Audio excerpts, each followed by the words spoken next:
Well, good evening from London. Welcome to Piers Morgan Uncensored. Harry and Meghan's claims about supposed racists in the royal family have left a predictable and poisonous legacy for the last few years. We live in an age where grievances are given the benefit of the doubt, where the establishment is toxic by default, where my truth apparently means more than the truth. They knew the power their words would hold, and many people across the world took their words at face value. Are you serious? Now, almost 3 years on, Britain is still dealing with the fallout from this. And also concerns and conversations about how dark his skin might be when he's born. Okay. What? About how dark your baby is going to be? Potentially, and what that would mean or look like. Hold up. There's Stop several right now. There's several conversations. There's a about conversation with you? with Harry. So that was a f***ing lie. About how dark your baby is going to be? Potentially, and what that would mean or look like. Ooh. And you're not going to tell me who had the conversation? Very good question. I think that would be very damaging to them. Okay. Compartmentalized Because they were conversations. concerned that if he were too brown, that would be a problem. Are you saying that? You better answer the fucking question. I wasn't able to follow up with why, but if that's the assumption you're making, I think that feels like a pretty safe one.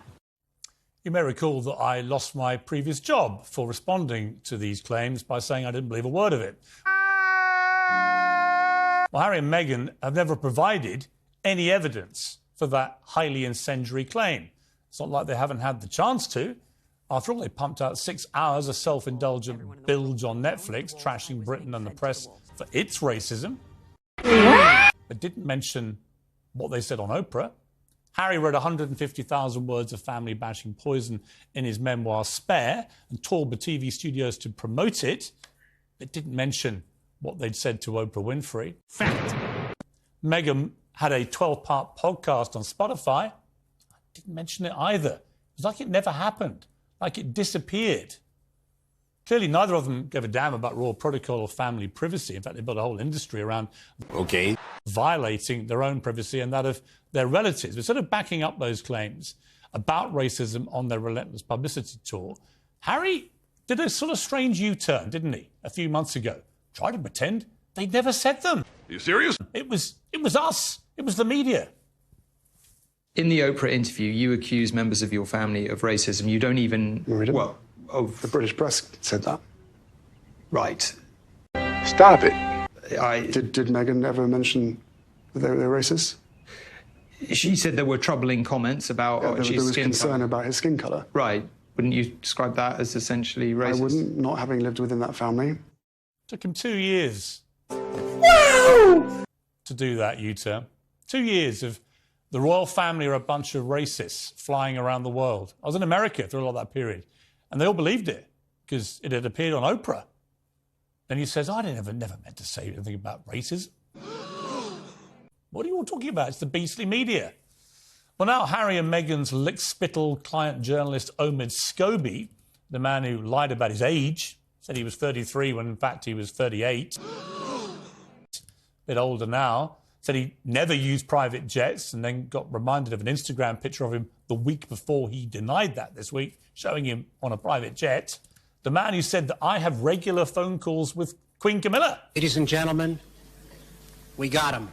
Regular phone calls. Never had one phone call with Queen Camilla in my entire life. I'd like to, but she doesn't call.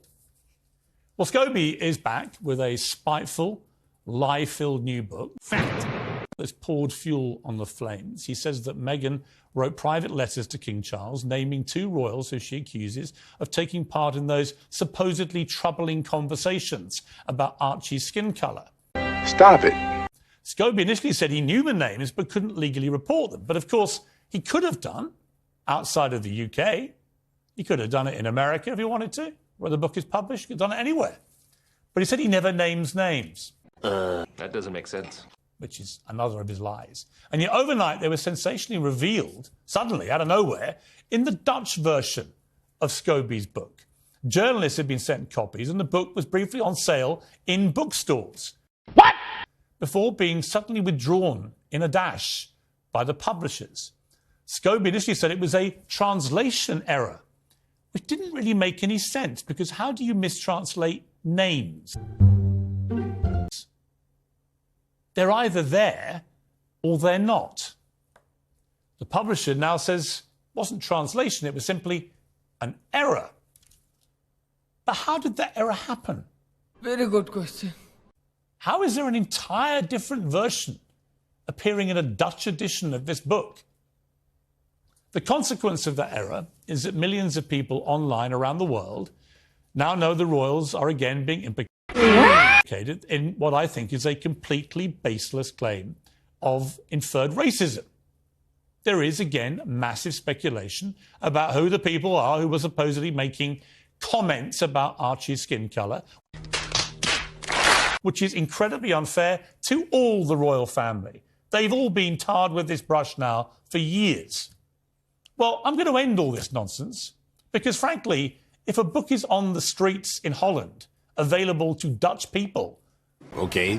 containing names that Omid Scobie, the lickspittle scribe for the Duke and Duchess of Sussex, the man who you may remember, denied they had any involvement in the last book. And so did Meghan. Do you remember? No, had nothing to do with it. So that was a lie. But then in court, many months after the book was published, under oath, she had to admit she had emailed her aides briefing notes for when they met Scobie. So she was one of his primary sources on that first book. Now again, we're being told she had nothing to do with this. And maybe she didn't. And maybe we should be believing Omid Scobie when he says he did not ever write these names down in any draft of his book. Are you serious? It just somehow popped up in the Dutch version of the book. How? I've written 10 books, I think it is now. I've never had a version of my book pop up in a foreign edition, fact, that contained unbelievably damning allegations about two of the most famous people in the world, and I had nothing to do with it and didn't know how it got there, and nor did anybody else. How does it get there? That doesn't make sense. Omid, surely you as the author, I mean, you must be furious, right? You must be demanding. Heads roll. And you want names, don't you, ironically? Omid, about who did this to you? Who besmirched your reputation as an author? I would, Omid. I'd want to know right now. Especially if I was trying to convince the world that I had nothing to do with it myself. And I'd never, ever put these names in writing. And maybe some lawyer had come along and told me not to. I mean, Hey, y'all, come look at this. Couldn't possibly have happened because you've given us your word. And as I've established so far in this monologue, your word is your bond and should be taken as sacrosanct. Well, I'm going to cut through all this crap. I'm going to tell you the names of the two senior royals who are named in that Dutch version of the book. Because frankly, if Dutch people wandering into a bookshop can pick it up and see these names, What? then you, British people here, who actually pay for the British royal family, you're entitled to know too. And then we can have a more open debate about this whole farrago. Okay, I'm listening. You have my attention. Because I don't believe any racist comments were ever made by any of the royal family. And until there is actual evidence of those comments being made, I will never believe it. But now we can start the process of finding out if they ever got uttered. Stop it. What the context was and whether there was any racial intent at all. Like I say, I don't believe there was. The royals who are named in this book are King Charles and Catherine, Princess of Wales. Well, joining me now is the royal editor of the Sunday Times, Roy Dicker, who just discovered I was going to do that. Stop it. Royal biographer Tom Bauer, who also just discovered I was going to do that, and the professor of Black Studies at Birmingham University. My disappointment is immeasurable. It was a drunk driver speeding who killed Princess Diana. So it wasn't a baying mob that killed her. Furore. Well, you might want it to be a baying mob, And maybe Harry has grown up thinking it was a baying mob. I could tell 100 stories about the way his mother colluded with me as a newspaper editor with the paparazzi. Oh, wow. Or colluded with me over having a private lunch at Kensington Palace, giving me loads of stories, which she knew I would then have as informed information for my newspaper. I could tell the time that Diana rang me up and gave me an hour-long interview about a visit to a clinic she'd done, signed off on every page of the interview, which was faxed to her and returned with her initials on it. And the next day said she was outraged by the intrusive story in the Daily Mirror, which was the story she'd given me at length over an hour on tape. So there are lots of different ways you can skin this cat about the relationship between the royal family and the media. My argument about Meghan and Harry is they apparently were so disgusted by this callous, racist family and institution that they fled the country, gave up royal duty, now live in California in extreme luxury, and yet, bizarrely, they still want to retain the titles afforded them by the institution that they describe as callous racist. How?